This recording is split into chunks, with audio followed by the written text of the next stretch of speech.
because our system was set up to generate money for those people who did the building, not for the people who actually ended up renting the spaces. There was no real demand for them whatsoever. That's why there's all these empty facilities all over the country. And we know that the economy collapse is going to take with it everything tied to the dollar, which unfortunately includes the way in which our food systems are structured. So vast quantities of people are going to die, and they're unfortunately dead now. And it just has not yet happened, really, is what the issue is. And then the powers that be are going to add stuff on there. So again, I say be smart, get books, educate yourself, read as much as you can about the things you need to know, get together with people that are of a like mind, and make what plans you can, and do those things that you can take care of now. Educating yourself in medicinal herbs, doing those things that make you stronger physically. I mean, I've got a set of weights here, and I'm an old fart. I'm out here lifting weights and building muscle and going to my Aikido classes to be strong and fit and ready to deal with this. I've got my diet adjusted. I'm a vegetarian, and I'm doing everything I can to eliminate what risk I can, because my skills are going to be needed when we've got a crisis. And really, I think everybody has to look at it this way. We've got a really nasty situation coming up. This nasty situation is going to last for at least a year. But because it's a nasty situation and it's a crisis, there's also opportunity. And so all of us, I think, will be given an opportunity to act our heroic best over this next year. And if you want to live up to that potential, now's the time to start. Excellent point. Another one that came up that was in your report was something's going to turn, and the powers that be and the people around them are going to actually be shaken in fear. Yeah, and I don't want to, as I say, there's some issues here. Some things I don't really want to get any more detail in, even if I've got it, simply because I don't want to put other people at risk by the powers that be happening to listen to shows like this and getting some clues and going on out and trying to alter their own future. But basically, the powers that be are not all omnipotent. They really are really a bunch of clever sociopaths that have all banded together and have been ruling us for these past centuries, and their time is lost. It's come. They're getting kicked out. The only issue is specifics on how they're going to get kicked out. But let me point out something. There's a whole lot of smart people out there, and the powers that be have been killing off microbiologists and cutting down on chemists. But there's this rather burgeoning underground movement of people who are studying microbiology and chemistry on their own. And it's just been a curious little thing that since it's dropped out of class, people apparently just gravitate towards those subjects, certain individuals. And we're getting some indications that some of these individuals are very, very, very bright and are going to combine some of their knowledge and create some real havoc and real problems for the powers that be once the active phase of the revolution begins. And again, I'm talking a global planetary revolution against the powers that be, what the Russians call the oligarchs, or, other people call, the Zionists or the Illuminati or the Bilderbergers, this kind of thing. Individuals, by the way, all of them are just, regular old people that, have spleens and livers and noses and so on, and just like us, and they are going to die just like us. And in fact, all humans die, and these people are so stupid that they think their actions here on Earth are without compensation or recompense or justice on the other side of death, as they will soon discover that is an erroneous view. But in the meantime, we have to deal with these sociopaths. All of us regular humans that just want to, peace and cooperation and everybody get along and grow a nice planet full of nice humans, and we go off and do neat stuff in space. But at the moment, we've got these harsh times coming, and the powers that be are going to suffer. Now, some of the things are going to be rather interesting, and I don't want to go into any of the kinds of details, but it's kind of like out of left field for these people, and they just won't be able to cope. And all of us that survive into this next year, and by that I mean all the way through July of 2010, will see some examples of that showing up in the last of the press and propaganda as it starts breaking down. And it'll be kind of cool, because some people will be able to sit back and say, there's revenge, there's justice. Well, okay, let's go with the best case scenario and say you were 75% wrong in this prediction. What is the most vital thing people should be doing right now, today, to get ready for this? Well, here's the thing. No matter what nasty we look at, economic, disease, war, it doesn't matter. It's the same level of preparation for all of them. Your health, your physical, mental state, which is dependent upon your diet and your ability to get those nutrients you need. So basically it comes down to the thing it always has: food, shelter, and erstwhile companions that can help you through hard times. and people that are smart and willing to get smarter. And basically, I'm sorry to say, I've run into a situation where I've discovered you just can't tell people things, right? I was worried about relatives and so on, and everybody thinks I'm a nut job because I've been going on about this kind of stuff since '97. And there's a whole lot of people that are just going to sit there and watch their TVs and basically accept their fate. And you've got to be real smart about this again and not be dragged down by them. And it is not cruelty to simply abandon those people once you understand that you're not going to be able to communicate with them, and you have to look elsewhere to join in with other like-minded people that are at least awake and aware as to what's going on. And it's harsh, and it hurts. You got a lot of your relatives that think you're cuckoo, and, oh, go away, you're bugging me, right? I'm going to sit here and watch the game and give me another beer. It's like, okay, fine. You'll be doing that, in your last minutes, and I'm not going to do that. I'm going to go off and do something else. And it's a tough job.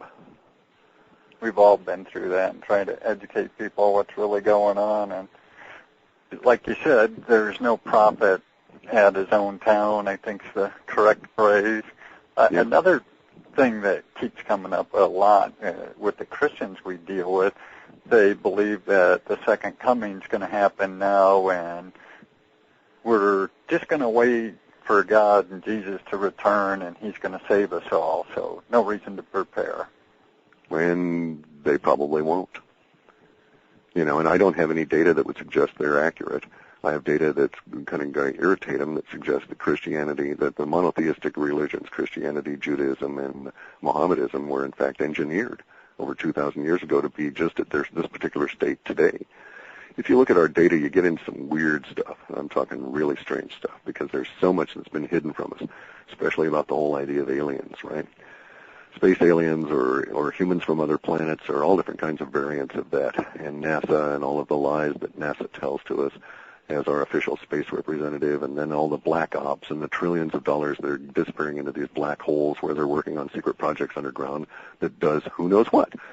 And if you examine the data and you come to another conclusion, and that is that the individuals that are within that particular mindset of waiting for this savior are responding to a particular meme. A meme is a thought virus. It's a way of getting people to react by getting them to think about something. And so we've all had this experience where they have a popular song, right? And they play the popular song on the radio station, and you listen to it, you hum along, you sing it, you tap your feet and toes. While you're doing that, you're burning in a neural pathway that burns those lyrics and that music into your head, actually creates a pathway that responds to that very quickly because it does it repeatedly. And this is basically the whole reason that advertising theoretically works, or political guys just want to get their name out there. If you see my name, you'll vote for me. If you see my name, you'll vote for me. And basically they're just trying to burn that pathway into your brain. And so those memes, this idea that there is an external savior, whether it be the second coming of Christ, or whether it be the reappearance of the Grand Mahdi, the latest incarnation of the Imam prophets, or whether it's going to be Maitreya, or whether it's going to be space aliens, it all comes down to the same meme. There is something outside of myself that will save me. I need not trouble myself. I find that meme very disturbing and very engineered and selectively put out in society, and I don't buy it. I'm a sovereign individual. I stand naked and alone in universe, as I like to say, and I'll take my lumps, but I'll also give them out because I'm not looking for an external savior. I'm going to do it myself. Well, I don't know if you've had a chance to see the movie Defiance, but I bring up frequently that part where he snuck into the Warsaw ghetto and was talking to the leaders, and he asked the rabbi, what should we do? And the rabbi said, we're waiting for God. And that's my thoughts exactly. Throughout history, every time anybody's waited for God to save them, he hasn't shown up. So it comes down to you have to save yourself. Empirical evidence suggests you're quite correct, yes. That never has it appeared, so why should I assume that I'm so special that that's going to happen? And in the meantime, I get to learn some really cool stuff about my place in the universe and my sovereignty as an individual and defending myself and so on. And we also have to understand, too, that this is not American patriotism against a corrupt government run amok. This is not revolutionary fervor trying to restore our constitutional republic. This is much deeper than that. This is about a feud system, so to speak, that's been set up by these people that believe that they are our masters and that we are their slaves by birth and that it is their right to do with us as they choose. And this has been going on for hundreds of years and predates the forming of America. This battle is at a global level. And so from the powers that be viewpoint, it's going to be the interrelated terrorism that they tried to sell of, years back. And it's basically going to be a global popular revolution against them that's going to take many forms in many different countries. And the U.S. will participate in it. But we need to set our sights a little bit higher. It's not really just getting rid of the crowds that are of crooks that are controlling our system now. It's the reformation and first the destruction and then the rebuilding of our whole system. We've got to get down into those bunkers that they've been hiding all this stuff and root it out, find out what's been hidden, expose it to everybody, and take our lumps doing it. I'm an Aikidoist. That's a particular kind of Japanese martial art. Aikido is really interesting because it's a very hard martial art to learn. It's one of the fastest growing on the planet, and it takes the longest to become a master of it.